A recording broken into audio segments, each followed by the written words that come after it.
بسم اللہ الرحمن الرحیم۔ السلام علیکم دوستو، سعودی عرب میں وزارت الحج و عمرہ نے 15 شعبان اور 15 رمضان سے عمرہ بکنگ کے بارے میں سوشل میڈیا پر وائرل اطلاعات کی تردید کی ہے۔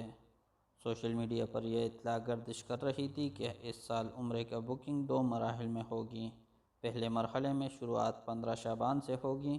اس کے تحت 1 سے 18 رمضان تک عمرہ زائرین سعودی عرب پہنچیں گے، اور دوسرے مرحلے کی بکنگ 15 رمضان سے کی جائے گی، جس کے تحت 19 سے 30 رمضان تک عمرہ زائرین کو آنے کی اجازت ہوگی۔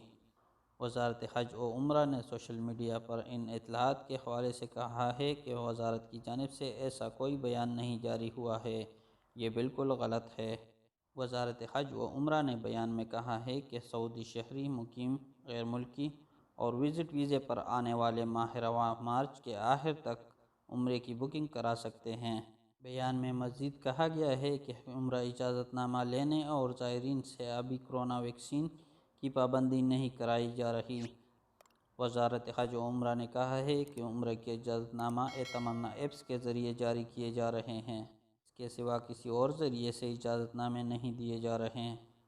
وزارت نے تنبیہ کی ہے کہ کوئی بھی شخص کسی بھی دوسرے شخص کے عمرہ اجازت نامے سے فائدہ اٹھانے کی کوشش نہ کرے، ایسا کرنا غلط ہوگا اور اس کی اجازت نہیں دی جائے گی۔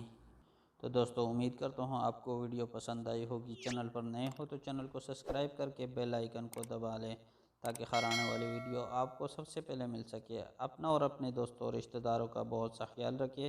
ہمیں دیجیے اجازت، ملتے ایک نئی ویڈیو میں، تب تک کے لیے اللہ حافظ۔